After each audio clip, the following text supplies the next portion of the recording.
Hola a todos y gracias por acompañarnos en este Facebook Live de la OPS sobre el regreso a las aulas durante la pandemia por la COVID-19. Soy Sebastián Oriel del Departamento de Comunicación de la OPS y hoy vamos a conversar sobre la vuelta a clases en forma presencial en América Latina. Tras meses sin clases presenciales que se suspendieron a mediados de marzo, varios países de la región viven el regreso presencial a las clases. Y otros se están alistando para retornar eventualmente a las escuelas. Ahora, hay varias preguntas sobre este tema, ¿no? O sea, ¿deberían los niños y los jóvenes volver a la escuela en forma presencial? ¿Existe una manera perfecta de reabrir las escuelas durante la pandemia? ¿Qué tan seguro es este retorno a las clases presenciales? ¿Y qué tenemos que tener en cuenta para hacer que ese retorno sea lo más seguro posible? Bueno, sobre todo esto y mucho más vamos a estar conversando hoy con Ruth Custode, especialista regional en educación de UNICEF. Hola Ruth, buenos días, ¿cómo estás? Buenos días, Sebastián, y buenos días a todos, a toda la audiencia de este Facebook Live. También estamos con Lucero Rodríguez, directora de Entornos Saludables de la Secretaría de Salud de México. Hola Lucero, buenos días. Hola Sebastián, buenos días y muchas gracias a todos los que tuvieron el interés en conectarse con nosotros el día de hoy. Gracias. Y también estamos con Betsabe Butrón, asesora regional de salud de niños y niñas en la OPS. Hola Betsabe, ¿cómo estás? ¿Cómo estás, Sebastián? Muchas gracias por organizar esto y muchas gracias a todos los que están participando de este Facebook Live. Muy bien, gracias a las tres por acompañarnos y ustedes que están conectados a este Facebook Live pueden enviarnos sus preguntas y comentarios sobre el retorno a las escuelas que vamos a ir tomándolas para hacérselas a nuestras especialistas que están aquí conectadas hoy con nosotros. Bueno, empecemos entonces con las preguntas, ¿no? O sea, la primera que me gustaría hacerles es, ¿deberían los niños volver a la escuela en forma presencial, Ruth? Gracias, Sebastián. Bueno, pregunta difícil. Creo que antes que pensar en si los niños deberían volver a las clases presenciales, debemos pensar en que ese regreso tiene que ser seguro. Entonces, creo que aquí lo más importante es pensar en cómo prepararnos para ese regreso. Lamentablemente, ya antes de la pandemia, sabemos que muchas de las escuelas no contaban con los requisitos mínimos, por ejemplo, de agua y saneamiento. Entonces, se tendrá todavía que preocupar primero por poner a punto la escuela para garantizar operaciones escolares seguras y para garantizar a los padres, a los maestros y a los propios estudiantes una seguridad en ese entorno y también el poder seguir conviviendo con la pandemia, pero también aplicando todos esos protocolos que se requerirán.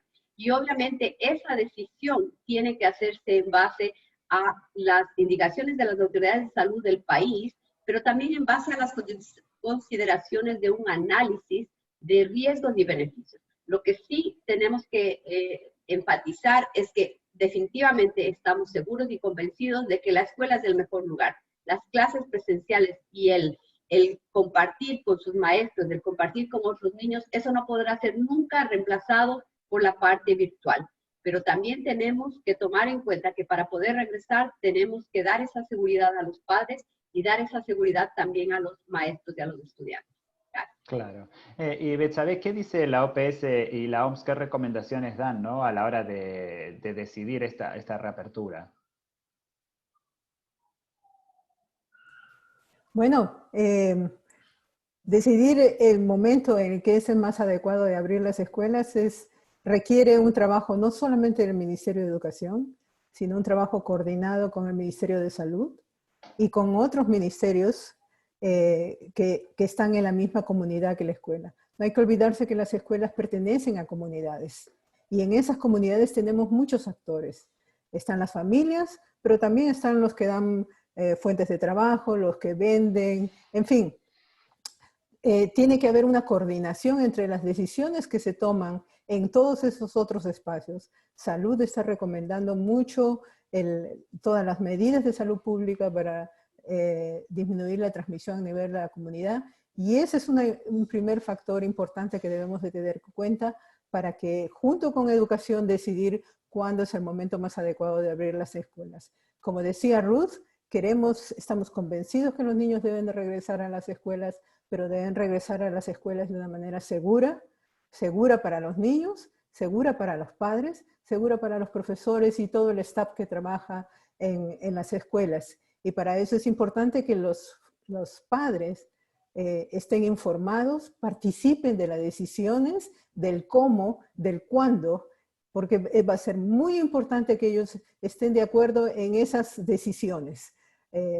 Así que desde el punto de vista de OPS estamos trabajando mucho con UNICEF, con los colegas de UNESCO, con los colegas de OMS, con los países, para tratar de tener un mensaje coordinado y poner en primer lugar, el primer criterio de decisión es cómo está la situación del COVID a nivel de la comunidad. Esa es la primera respuesta que debemos de dar. Y después de eso empezamos a prepararnos para abrir la escuela cuando el nivel de transmisión a nivel comunitario está lo suficientemente bajo. Claro, porque la escuela es parte de la comunidad, ¿no? No podemos pensarla por fuera de la comunidad donde está inserta. Y quería preguntarle a Lucero, ¿no? De su experiencia en México. ¿Hace cuánto que en México están sin clases presenciales? ¿Cómo han vivido esta experiencia? ¿Y cómo se estarían preparando para volver en algún momento a las escuelas? Muchas gracias por la pregunta, Sebastián. Mira, en el caso de México, al igual que muchos de los países de nuestra región, pues se suspendieron clases desde marzo, ¿no? Hasta ahora la educación ha sido a distancia, ¿no? Que es todo un reto para todos los que participan en las escuelas, ¿no? Es un reto para las autoridades, pero también es un reto para las familias. Y en el caso de México, ¿no? Es muy claro que no se va a regresar a clase hasta que existan las condiciones de riesgo sean muy bajas, ¿no? Nosotros manejamos un semáforo de riesgo, y lo que hemos insistido es que las escuelas regresan hasta que el semáforo esté en verde. Ahora, para que regresen, como bien decía Ruth, tenemos que asegurar que las escuelas tienen las condiciones necesarias. Entonces, en este periodo, justo estamos trabajando de manera muy cercana con la Secretaría de Educación, preparando, capacitando y asegurando que en el momento que las escuelas se reabran, estén preparadas, ¿no? Tenemos, al igual que muchos países y que muchos organismos internacionales, ya una guía muy clara de cuáles son los pasos que hay que seguir para estar en posibilidades de reabrir las escuelas. Y como bien decía Betsy, tiene que ser una decisión a nivel local. No podemos dar una decisión a nivel nacional. Cada estado tiene condiciones diferentes, de tal manera que la reapertura va a ser progresiva y dependiendo del momento en el que cada entidad federativa tenga su semáforo en verde. Bien. Y vimos en diferentes países de la región y del mundo que hay diferentes experiencias, ¿no? A la hora de abrir las escuelas. ¿Hay una manera perfecta para hacerlo? Porque sabemos con COVID el riesgo cero tampoco existe, ¿no? Pero ¿qué deberían tener en cuenta los padres también? Porque a veces hay temor, ¿no? A la hora de debería mandar a mis hijos a la escuela cuando abran las escuelas o no, o algunos necesito enviarlos porque necesito salir a trabajar también. Ruth, ¿cuál es el panorama que estamos viendo en la región? Bueno, realmente en la región, el día de hoy están abiertas alrededor de 8 países, generalmente son países del Caribe los que han abierto la semana pasada. Que decimos que son realmente islas pequeñas que tienen una población estudiantil no muy alta, pero tenemos todavía más de 22 países que han decidido continuar con la educación a distancia. Si me dices cómo abrir, puedo decir que no hay una receta, definitivamente no. No hay una receta, no hay una forma perfecta y hay muchas recetas y muchas formas. Ahora, ¿qué ventaja tenemos con esta región? Tenemos la ventaja de que tenemos ya experiencias de otras regiones que han abierto sus escuelas. Entonces, sabemos que en Asia, en África, en Europa ya han abierto muchas de las escuelas y lo han abierto de formas muy diferentes. En nuestra región, uno de los países que ha abierto con un modelo gradual es Uruguay. Uruguay es el único país que, digamos, tiene, y Cuba ahora, que tienen en este lado completamente abiertas sus escuelas y lo han hecho de forma paulatina. Entonces, creo que se alinea a lo que decía Betsy. empezando por los sitios donde hay un nivel de contagio cero, no hay transmisión o el nivel de transmisión es muy bajo. Entonces han empezado por las escuelas rurales. Si nos ponemos a pensar, las escuelas rurales son escuelas que tienen muy pocos niños, muchas veces en comunidades donde no hay casos, entonces no hay la necesidad de que sigan cerradas. Entonces Uruguay empezó con ese proceso y luego fue abriendo el resto de escuelas en el país, pero también hay que tener en cuenta que se tienen que tener protocolos para poder manejar la presencia de casos y también para saber cuándo volver a cerrar. Y también tenemos experiencia de procesos que han abierto y luego han tenido que volver a cerrar y han abierto. Ahora, ¿cómo asegurar el no tener que cerrar toda la escuela? Y ahí hay varias experiencias. Realmente se están haciendo muchos esfuerzos para lograr que se haga el proceso de manera gradual, de que unos niños vayan, otros se queden en casa, de que no se junten cuando son los recesos, por ejemplo, de tal manera que si existe un caso en un aula, no tienen que cerrar toda la escuela, van a cerrar solamente esa aula. Entonces, para terminar, yo creo que va a depender mucho de lo que está pasando en la comunidad, en el sector, pero también creo que es importante lo que recalcó Betsy. Esto no es un problema de educación, esto es un problema de todos, incluyendo a los padres de familia, incluyendo a los maestros. Entonces, si no estamos coordinados, si no trabajamos en conjunto, va a ser muy difícil encontrar esta receta. Seguro. Y Betsy, ¿qué medidas de seguridad e higiene deberían contemplarse en las escuelas, ¿no? Para mantener a los niños seguros, que implica mantener a la comunidad segura y evitar esto que decía recién Ruth, ¿no? De que, bueno, hay un brote y las escuelas vuelven a cerrar o por partes, o sea, bueno, que son escenarios posibles, ¿no? Pero ¿cómo se podrían minimizar?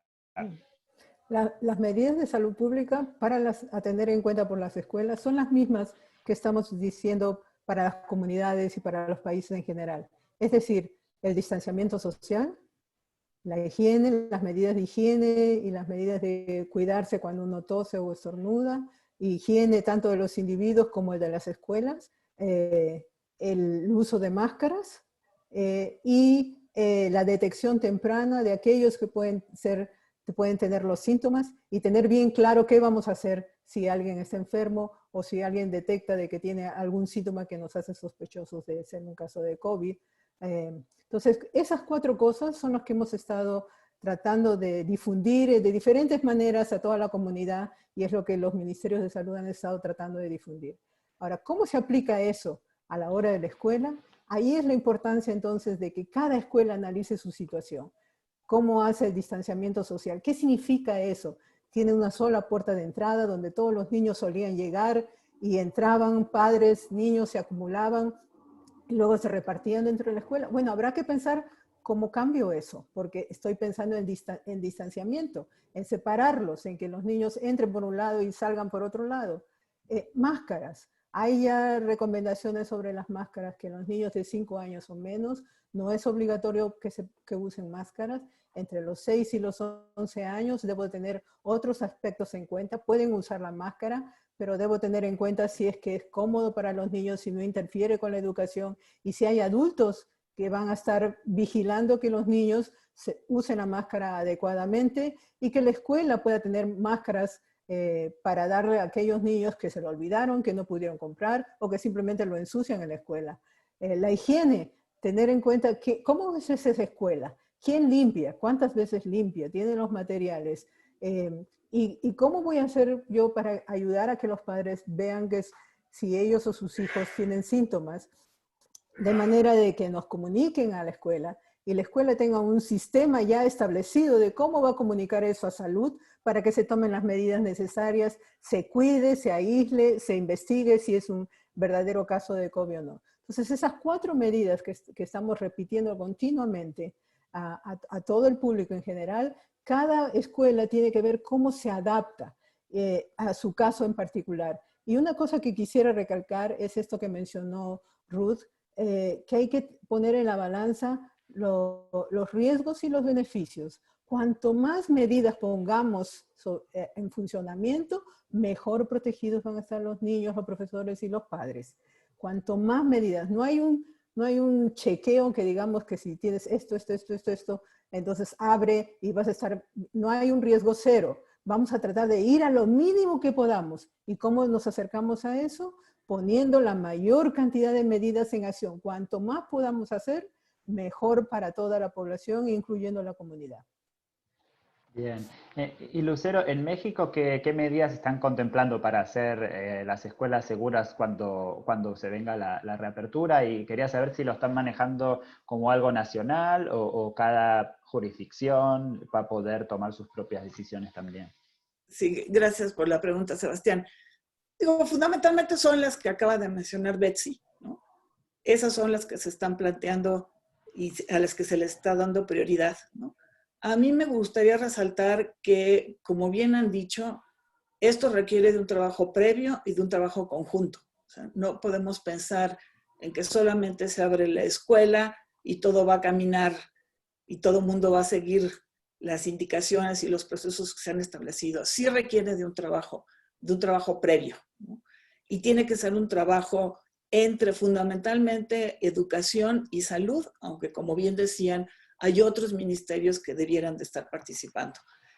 La guía que hemos estado trabajando es una guía a nivel nacional, pero la decisión del momento en el que se abre una escuela es una decisión que se da a nivel de los estados. No es una decisión nacional, ¿no? Y la otra cosa que me gustaría insistir es en que aquí el trabajo de los padres es fundamental, ¿no? Y por eso tenemos que asegurar que la comunicación entre escuelas y padres se dé de manera muy clara y de manera continua, ¿no?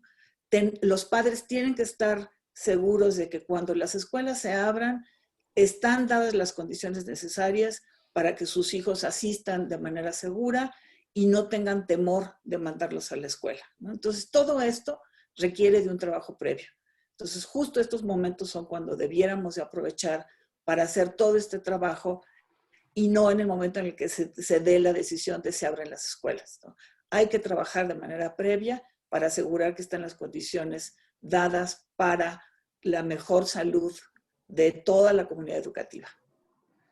Y dando seguimiento a eso, ¿no? O sea, ¿cómo hacemos para asegurar que estén dadas esas condiciones, teniendo en cuenta la inequidad de nuestra región, ¿no? Donde sabemos que tenemos mucha inequidad tanto en la región como dentro de los países, ¿no? Y dentro de las escuelas me imagino que es el mismo panorama. Hay algunas que tendrán muchos recursos y podrán tomar muchísimas medidas, pero otras están en una situación más desfavorable. ¿Cómo vemos ese aspecto? ¿Cómo se puede trabajar con esas escuelas puntualmente, las que están más vulnerables, o con población más vulnerable también? Ruth.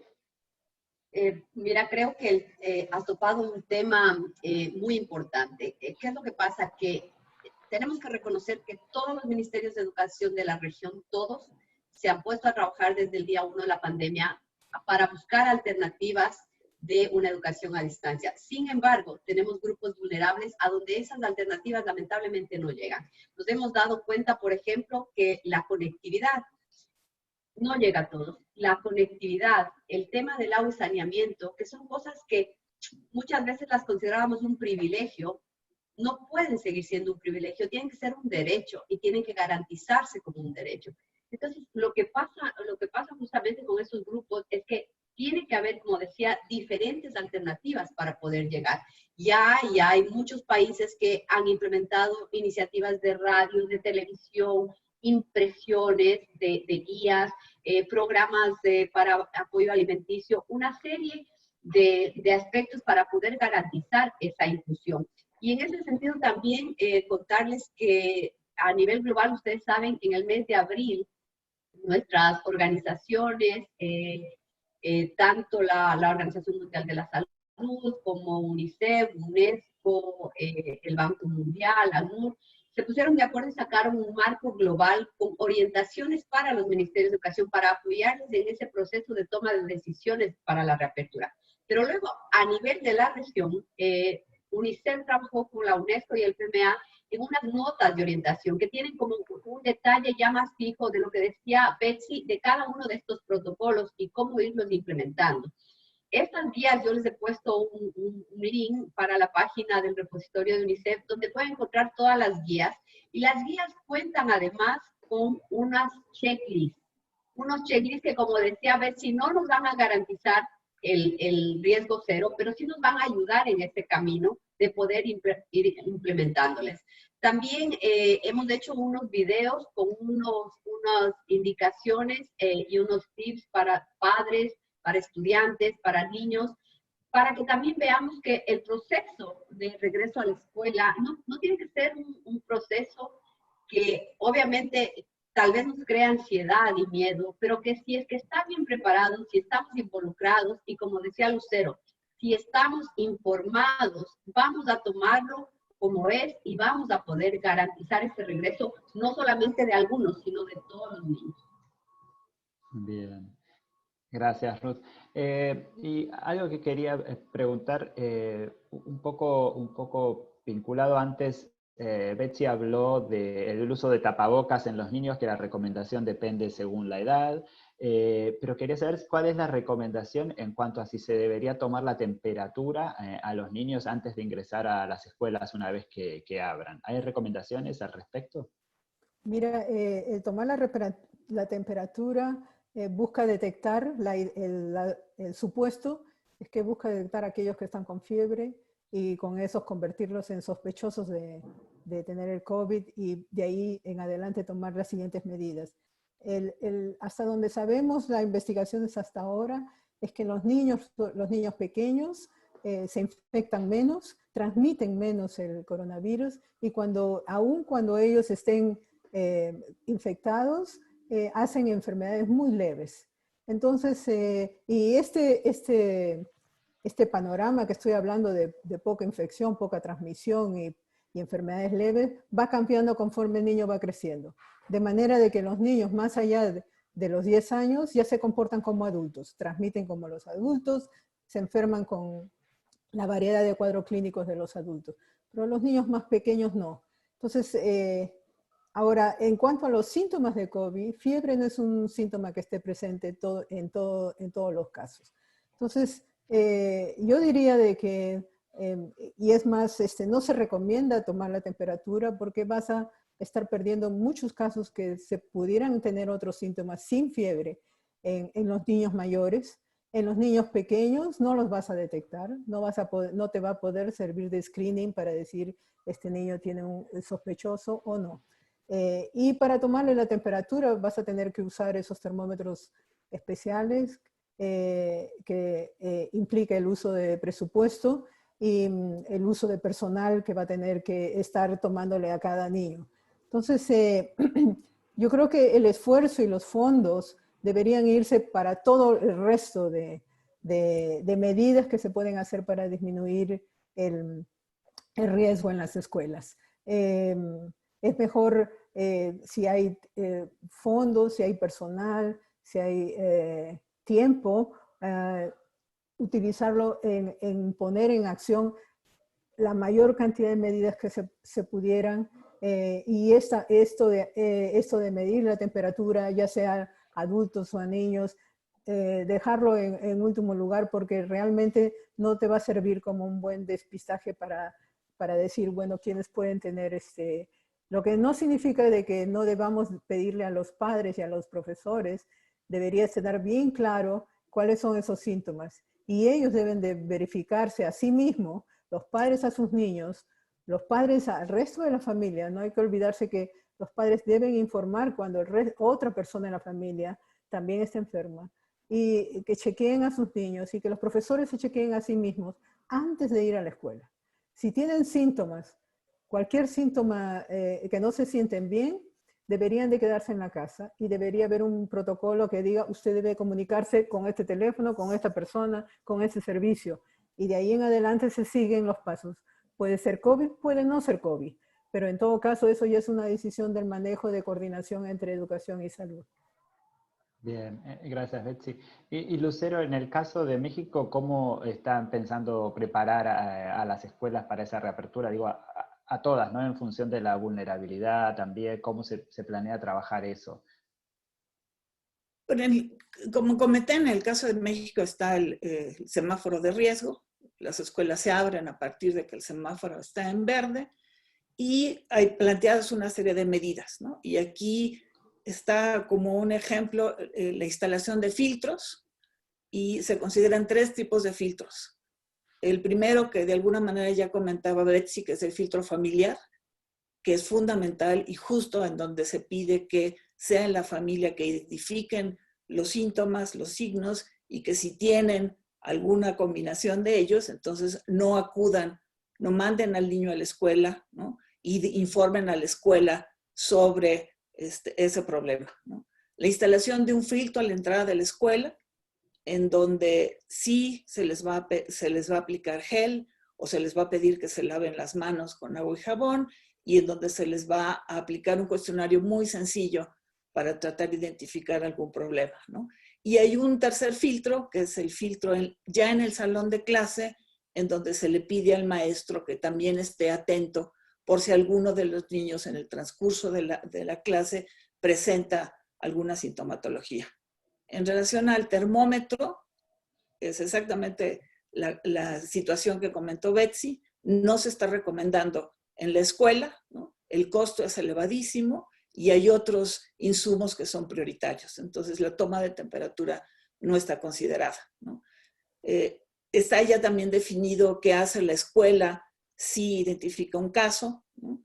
También está ya claramente establecido que ante un caso ya confirmado en el salón, se deberá de cerrar el salón, y si se tiene presencia de más de un caso en otro salón, entonces lo que procede es el cierre de la escuela. Y se insiste en que es indispensable que estas decisiones se tomen de manera conjunta entre la autoridad local de educación y de salud. Bien, interesante. Déjenme recordarles a los que recién se están conectando con nosotros en vivo que estamos hablando sobre la vuelta a las clases presenciales en América Latina, y estamos con Ruth Custode, especialista regional en educación de UNICEF, con Lucero Rodríguez, directora de Entornos Saludables de la Secretaría de Salud de México, y con Betsabé Butrón, asesora regional de salud de niños y niñas de la OPS. Unos comentarios que nos llegaron por el chat de Facebook. Josué Ganchoso dice, ¿podría implementarse un plan para que los estudiantes estudien de manera presencial? Dice que algunos están teniendo deficiencias de aprendizaje, yo creo que debido a quedarse en sus casas. Estamos viendo esto, claro, ¿no? No estábamos acostumbrados a esto ni preparados para que los niños se queden y estudien desde las casas. Yo veo con compañeros de trabajo que tienen hijos que están trabajando y haciendo clases con los niños, ¿no? O sea, nos ha cambiado completamente la forma de trabajar y de educarnos, o sea, pero ¿se han visto deficiencias en el aprendizaje o podemos esperar algo en este sentido? Ruth. Obviamente, como les decía, nunca vamos a poder reemplazar una clase presencial y el contacto y la guía del maestro con una computadora o con una clase a través de la computadora. Creo que sí, obviamente, una vez que se regrese a la clase presencial, se tendrá que hacer también un proceso para evaluar cómo está el conocimiento y los aprendizajes que se han perdido, y se tendrá que hacer un proceso de nivelación. Pero también tenemos que tomar en cuenta, y eso yo porque lo he oído mucho en los últimos meses, es que muchas veces en el afán de cumplir con el currículum educativo estamos poniendo una presión innecesaria en los niños y en los padres, y estamos creando un estrés adicional que realmente tiene unas repercusiones muy malas en términos de la parte psicosocial del niño y obviamente del aprendizaje. Entonces, ¿qué es lo que pasa? Yo creo que aquí lo más importante es entender que tenemos que aprender a priorizar y tenemos que aprender a flexibilizar. Entonces, obviamente no podremos hacer, si teníamos, por ejemplo, pensado hacer 10 o 20 temas de una asignatura, en estas circunstancias no podremos hacer esos 20 temas, entonces tenemos que priorizar, y eso es una labor de los ministerios de educación, priorizar cuáles son esos conocimientos que sí o sí se tienen que garantizar para que el niño pueda ser promovido al grado inmediato superior. ¿Cuáles son esos conocimientos que realmente le van a ayudar y le van a dar esas habilidades para poder prepararse para la vida y para el trabajo? Y tenemos que tal vez prescindir de algunos que lamentablemente no los podemos hacer. Y eso va alineado al tema de tareas, ¿sí? Los maestros también tienen que tener ese entendimiento y esa flexibilidad. No es lo mismo estar en una sala de clases que estar en la casa muchas veces compartiendo un teléfono móvil con 3 y 4 personas, ¿sí? Para poder hacer las tareas. Entonces, esas tareas tienen que ser concretas. La tarea no es la que enseña, es del maestro, es esa interacción la que enseña. La tarea tiene que ser un refuerzo y tiene que ser hecho de una manera que primero la pueda hacer el niño. Una tarea que no la pueda hacer el niño y que necesita el apoyo del padre, pues está mal enviada. Y dos, tiene que ser una tarea que le dé al niño también esa motivación para seguir en un ambiente en el que tenemos que tomar en cuenta que tenemos niños que están casi 7 meses encerrados. Entonces, sí, para nosotros como adultos ha sido muy difícil estar en este sistema. Imagínense lo que será para un niño. Entonces, creo que en ese sentido, sí. Y ante la pregunta de Josué que nos hacía, yo creo que es importante entender nuevamente que cada respuesta tiene que estar anclada a las necesidades específicas de cada grupo de niños. Entonces, habrá niños que obviamente no pueden aprender de la misma manera a través de la parte virtual. Entonces, con esos niños tendremos que ver otras alternativas, como que unos regresen a la escuela y otros permanezcan en casa, como lo que hemos visto ejemplos maravillosos de maestros que van a las comunidades, ¿sí? Que visitan a sus alumnos, que dan, bueno, yo he visto ejemplos de clases en buses, clases en bicicleta, o sea, 1001 formas en las que los maestros han buscado cómo llegar a esos niños. Creo que es importante tomar en cuenta eso. Y una pregunta más, Ruth. ¿Hay herramientas para ayudar a los docentes a dar esas clases presenciales? Porque creo que tampoco estaban preparados, ¿no? O sea, de repente te dicen, tenés que dar una clase presencial y dices, bueno, pero ¿cómo hago? ¿No? Bueno, mira, yo creo que eso al inicio fue realmente muy, muy difícil porque nadie estaba preparado. O sea, los maestros no estaban preparados a dar sus clases por Zoom o por Facebook o a usar el WhatsApp para sus clases. Sin embargo, todos los ministerios han ido implementando herramientas. Todavía faltan mucho. Todavía tenemos que tomar en cuenta que los maestros tienen que estar capacitados, no solamente para dar las clases de esta forma, sino también para saber cómo evaluar de esta forma y para justamente no cargar más a esas familias. Entonces, si ustedes ven tanto en el link de UNICEF, nosotros hemos puesto también el link a muchas otras herramientas que han realizado los ministerios de educación y otras organizaciones para apoyar a los maestros. Se han hecho muchísimas cursos, por ejemplo, para enseñarles a los maestros a utilizar las nuevas tecnologías. Pero ahí tenemos otra cosa. Muchos maestros dicen, bueno, nos enseñan a usar la tecnología, pero no tenemos tecnología, no tenemos cómo pagar el internet. Los maestros, muchos, han tenido que poner de su bolsillo para poder continuar. Entonces, también es una preocupación que tienen que tomarla en cuenta los ministerios y los gobiernos. Si nosotros queremos garantizar esa educación, tenemos que garantizar también las herramientas que requieren los maestros para poder desarrollar su trabajo. Y también pensar en que los maestros también están afectados, también necesitan apoyo psicosocial. Ya, claro. Bien, gracias, Ruth. Y otra pregunta en el chat es de Marcela Ospino Álvarez y dice, ¿podrán los estudiantes regresar a clase en horario normal y cuándo? En el caso de México, Lucero, ¿cómo sería esto? Bueno, ojalá y tuviéramos una bolita, una esfera mágica y que pudiera decirnos cuándo, ¿no? En el caso de México, como he comentado, es en el momento en el que la entidad esté en semáforo verde, ¿no?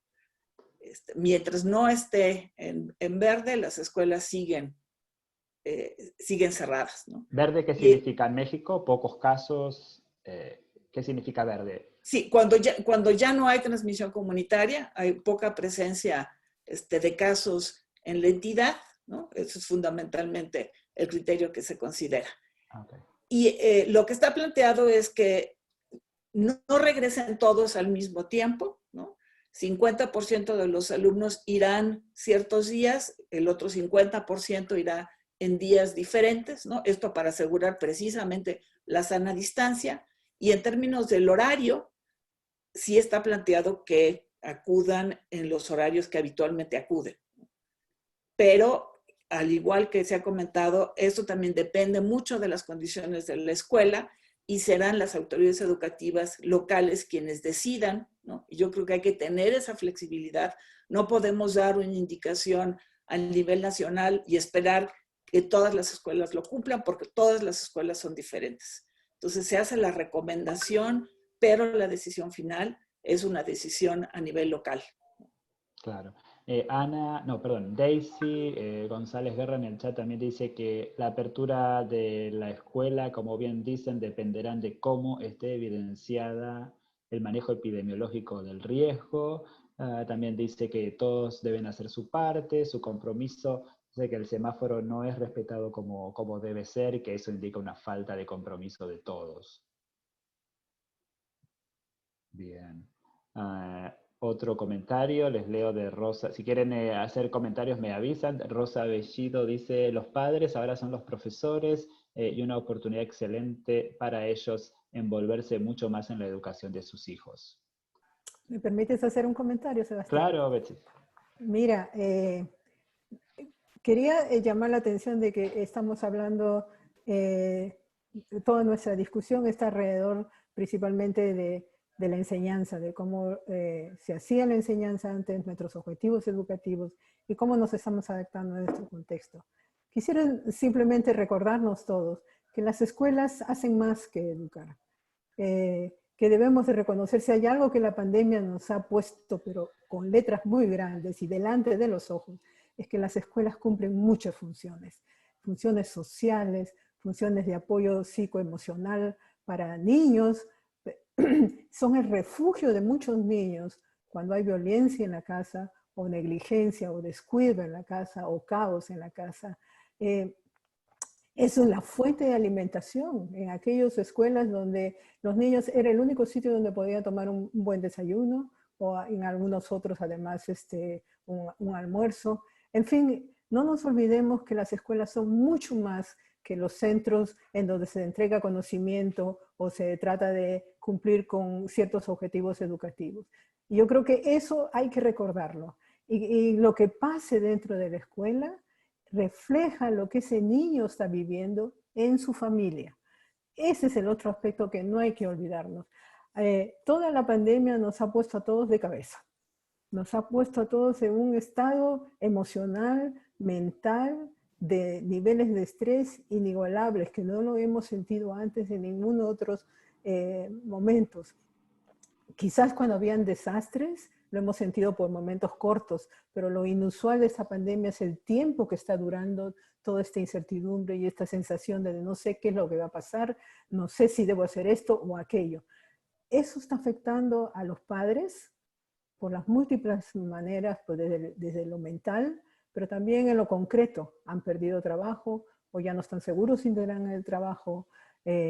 Y una cosa que estamos aprendiendo es que esta pérdida de recursos materiales, no saber si voy a poder pagar la luz al fin de mes, no saber si poder cumplir con la cuota de la renta de mi casa a fin de mes, esta incertidumbre está causando una carga socioemocional en los padres muy grandes que a su vez está dificultando sus relaciones con los niños, está dificultando el apoyo en lo que ellos quieren hacer. Ellos quieren apoyar a sus niños, quieren cuidarlos, quieren ayudarlos a estudiar, quieren ayudarles a jugar, a que un poco protegerlos de todo eso que está pasando por fuera.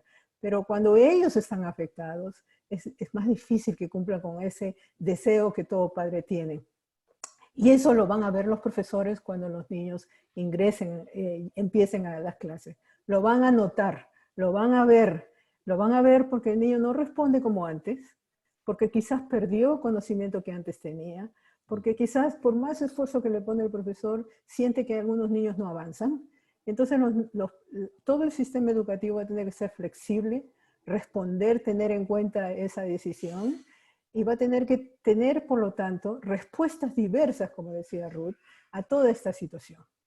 Va a tener que pensar, juntar cabezas, juntar esfuerzos con salud, con los que trabajan en servicios sociales, los que trabajan en protección social, los que trabajan proveyendo fuentes, oportunidades de trabajo a nivel local, y ponerse entre todos a discutir cómo hacemos para ayudar a estas familias que la están pasando muy difícil, para aliviar un poco esas tensiones que están viviendo, porque eso es lo que va a hacer que este padre se sienta en mejores condiciones de apoyar a su hijo de la mejor manera posible. Entonces, nuevamente recalcar, las escuelas son mucho más que un centro donde damos conocimientos y que para que nuestros niños aprovechen todo lo que la escuela le pueda dar en estas condiciones tan difíciles, tenemos que juntar esfuerzos con otros, coordinarnos y poner el énfasis en aquellas familias que más lo necesitan. Bien, gracias, Betsy. No sé si quieren hacer algún comentario a lo que acaba de decir Betsy. Bueno, si me permites, yo creo que, bueno, Betsy ha dado puntos muy precisos y muy claros, ¿sí?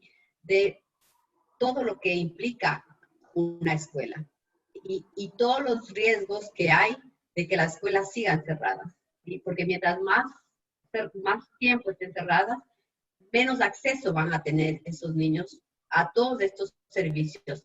Pero también, lamentablemente, van a aumentar las deserciones. Ya hay varios estudios que nos dicen que el número de niños que no va a regresar puede incrementarse aún más.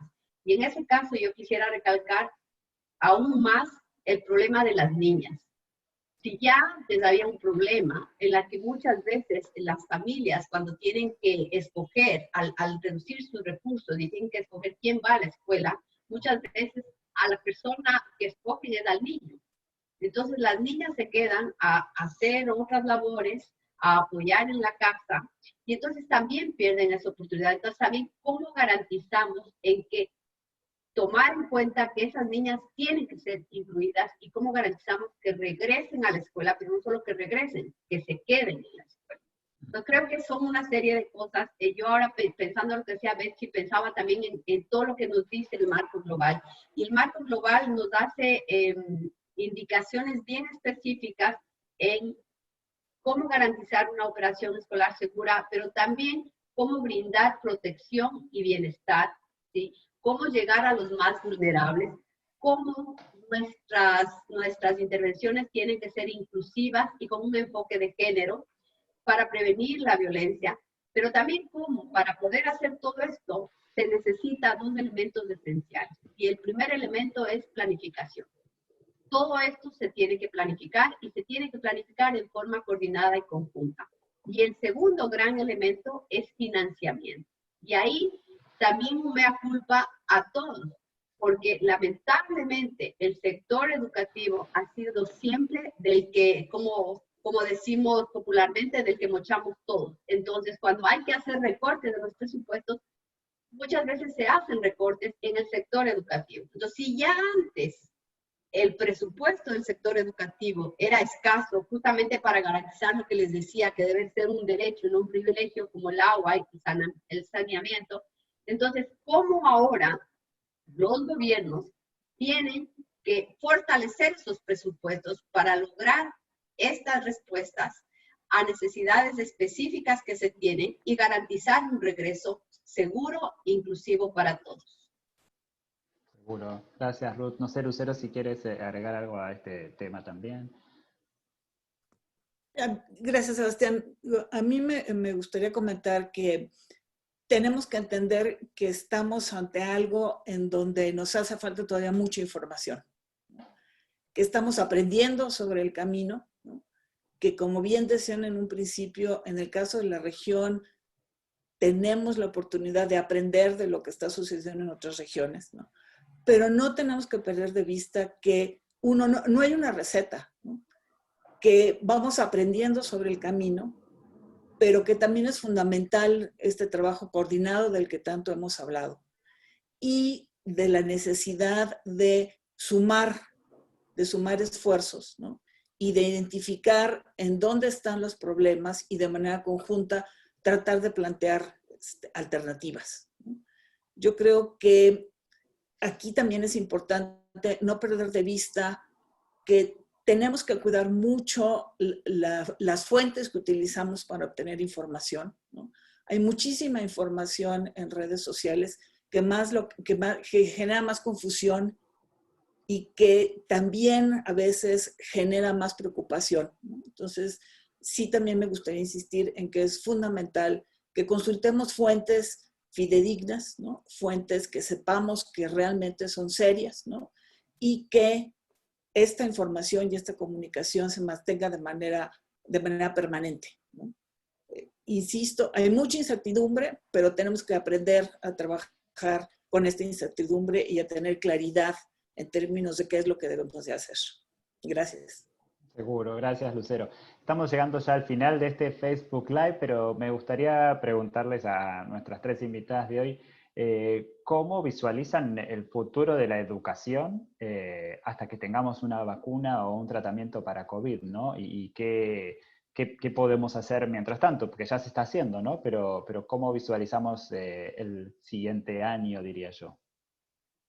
Ruth, si quieres comentar. Gracias. Bueno, mira, yo creo que todavía vamos a seguir como decía Lucero, todavía nos faltan muchas respuestas, todavía nos falta mucha información. Así es que seguiremos con muchos procesos mixtos, donde tengamos clases presenciales y tengamos que continuar con las clases a distancia, porque hay que tomar en cuenta que en la mayoría de países donde se han abierto, la presencia de los niños no es obligatoria. ¿Sí? Entonces el padre puede decidir si no se siente seguro y no los manda, pero la escuela tiene que garantizar esa educación. Entonces se han hecho modelos mixtos para poder garantizar esto.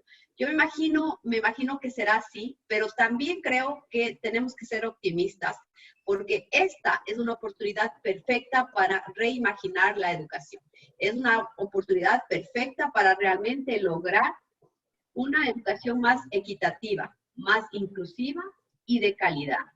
Creo que el hecho de que las herramientas digitales hayan llegado de la forma que han llegado estos últimos meses, nos hacen pensar que podemos ir más allá, nos hacen pensar que esa conectividad, como decía, puede dejar de ser un privilegio y tiene que ser un derecho. Y a mí me hace pensar en que todos seremos lo suficientemente responsables para contribuir y trabajar para que nuestras escuelas estén mejor y nuestros maestros, el personal educativo y los niños estén mejor preparados, no solamente para esta pandemia, pero sabemos también que somos una región que está expuesta a múltiples desastres y crisis. Entonces, no nos olvidemos que esta es solo una de ellas. Entonces, tenemos que prepararnos. Yo me imagino una escuela donde todos trabajemos, nos preparemos y logremos realmente cumplir con la garantía del derecho a la educación para todos. Gracias. Gracias, Ruth. Betsy. Sí, no, que me imagino. Yo creo que hay algo que está claro y que los colegas de todos los que trabajamos en salud pública lo hemos estado repitiendo.